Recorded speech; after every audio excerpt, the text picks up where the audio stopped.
മച്ചന്മാരെ, നമ്മുടെ ചൂണ്ടപ്പുലികളിവിടെ മാരക വേട്ടയാണ് നടത്തിക്കൊണ്ടിരിക്കുന്നത്. പ്രതീക്ഷേട്ടന് കിട്ടിയ മുട്ടൻ കരിമീനെ പ്രതീക്ഷേട്ടൻ എത്രയും പെട്ടെന്ന് തന്നെ കൊല്ലിലേക്ക് മാറ്റുകയാണ്. കൊല്ലി നമ്മളിവിടെ തൊട്ടടുത്ത് തന്നെ കെട്ടിയിട്ടിട്ടുണ്ട്. ഇതുപോലെ കൊല്ലി ഉണ്ടെങ്കിൽ നമുക്ക് പിടിച്ച മീനുകളെ സേഫായിട്ട് തന്നെ എത്ര സമയം വേണമെങ്കിലും കീപ്പ് ചെയ്യാനായിട്ട് പറ്റും. അപ്പോൾ എത്രയും പെട്ടെന്ന് തന്നെ പ്രതീക്ഷേട്ടൻ പിടിച്ച മീനെ കൊല്ലിയിലേക്ക് മാറ്റുകയാണ്. തൊട്ടപ്പുറത്ത് തന്നെ രമേശ് ചേട്ടനും നമ്മുടെ ഷാരോൺ ചേട്ടനും ഒക്കെ മാരക വേട്ടയിലാണ്. ഏത് സമയത്ത് വേണമെങ്കിലും റിൻഷൻ ചേട്ടൻ്റെ ചൂണ്ടയിൽ അടി പൊട്ടാം. വെയിറ്റ് വലിച്ചുകൊണ്ട് ഒരു മുട്ടൻ കരിമീൻ പോയിരുന്നു. പക്ഷേ ഹുക്കപ്പ് ചെയ്ത് അവനെ കൊടുക്കാനായിട്ട് കഴിഞ്ഞില്ല. അവൻ വീണ്ടും വെയിറ്റിനെ അപ്രോച്ച് ചെയ്യുന്നത് റിൻസൻ ചേട്ടൻ അറിയാം. അതുകൊണ്ട് തന്നെയാണ് അവിടെ തന്നെ ചൂണ്ടയിടുന്നത്. ദേ അടിച്ചു ഓ നല്ല കൊത്താണ്, നല്ല കൊത്താണ് ഇവിടെ പൊട്ടിക്കൊണ്ടിരിക്കുന്നത്.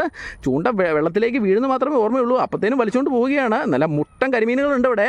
3/4 കിലോയുള്ള കരിമീന് വരെ ഇവിടെ ചൂണ്ടക്കാർ അടിച്ചു കയറ്റിയിട്ടുള്ളതാണ്. നമ്മുടെ കേരളത്തിലെ മത്സ്യങ്ങളിൽ ഏറ്റവും ജാഗ്രതയുള്ള, ബുദ്ധിയുള്ള, വേഗതയുള്ള മത്സ്യമാണ് ഈ കരിമീൻ. അതുകൊണ്ട് തന്നെ അവരെ പിടിക്കാനായിട്ട് ഇറങ്ങുമ്പോൾ നമ്മളും കുറച്ച് തന്ത്രങ്ങളൊക്കെ പയറ്റണം. വെറുതെ പോയി പരലൊക്കെ പിടിക്കുമ്പോൾ ചൂണ്ടിട്ടുണ്ടെങ്കിൽ കരിമീനെ കിട്ടത്തില്ല. എപ്പോഴും കൂട്ടമായിട്ടാണ് ഈ കരിമീനുകൾ ഉണ്ടാവുക.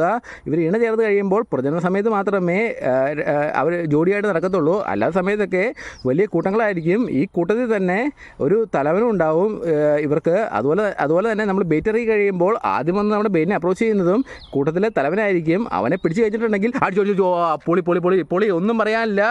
നമ്മുടെ നിസാർക്ക അടുത്ത കരിമീനെ അടിച്ച് കയറ്റി, നിസാർക്ക അടുത്ത കരിമീനെ അടിച്ച് കയറ്റി കരുത്ത് കാണിച്ചിരിക്കുകയായിരുന്നു. കാണാൻ അല്പം ലോങ്ങിന്നാണ് ഇവൻ അടിച്ചത്. പക്ഷേ നിസാർക്ക് ഒട്ടും വിട്ടു കൊടുത്തില്ല. അപ്പോൾ എത്ര പെട്ടെന്ന് കൊല്ലിലേക്ക് മാറ്റിയാണ്. നിസാർക്ക് കരിമീനെ കൊത്തി ശരിക്കും കൂടിയിട്ടുണ്ട്.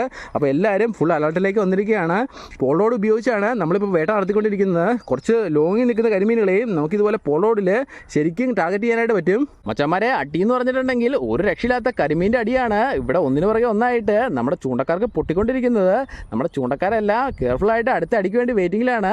ഈ കരിമീൻ വന്ന് നമ്മുടെ ബെയിറ്റിനെ കൊത്തുന്നത് കറക്റ്റായിട്ട് തന്നെ നമുക്ക് ഫ്ലോട്ടിൽ നോക്കിയാൽ മനസ്സിലാകും. ഫ്ലോട്ട് ചിലപ്പോൾ അടിച്ച് താത്തിയെന്ന് വരില്ല. അവന്മാർ പതുക്കെ നമ്മുടെ ഫ്ലോട്ട് വലിച്ചുകൊണ്ട് പോകും. അങ്ങനെ വലിച്ചുകൊണ്ട് പോകുന്ന സമയത്ത് നല്ല പവർഫുൾ ഹുക്കപ്പ് കൊടുത്ത് അവന്മാരെ നമ്മൾ ചൂണ്ടയിൽ ലോക്കാക്കണം. ആ സമയത്ത് എങ്കിൽ മാത്രമേ നമുക്ക് സേഫായിട്ട് അവന്മാരെ അടിച്ച് കയറ്റാനായിട്ട് പറ്റത്തുള്ളൂ. അടുത്ത മീൻ അടിക്കാനുള്ള വെയിറ്റിങ്ങിലാണ് നമ്മുടെ ചൂണ്ടക്കാരെല്ലാം. ഏത് നിമിഷം വേണമെങ്കിലും നമ്മുടെ ചൂണ്ടക്കാരുടെ ചൂണ്ടയിൽ ഒരു തകർപ്പൻ കരിമീൻ്റെ അടി പൊട്ടാം. 1/2 കിലോ വരുന്ന മുട്ടൻ കരിമീനുകൾ കൂട്ടായിട്ട് തന്നെ ഇതിലൂടെ കറങ്ങി നടക്കുന്നുണ്ട്.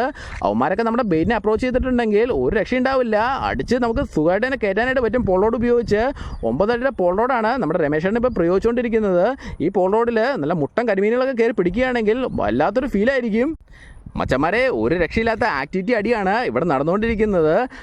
ഒന്നായിട്ട് നല്ല പടക്കരിമീനുകൾ തന്നെയാണ് കയറിക്കൂടി അടിച്ചു പോളോട് അടിച്ച് വളച്ച് താത്തിക്കൊണ്ടിരിക്കുകയാണ്. നമ്മൾ അധികം മസിൽ പിടിക്കാനായിട്ട് നിന്നിട്ടുണ്ടെങ്കിൽ കരിമീൻ പോളോട് ഒടിച്ച് കളയും.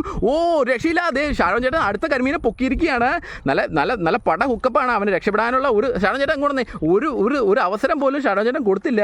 അടിച്ചവനെ സെക്കൻഡുകൾക്കുള്ളിൽ തന്നെ കരയെ കയറ്റിയിരിക്കുകയാണ്.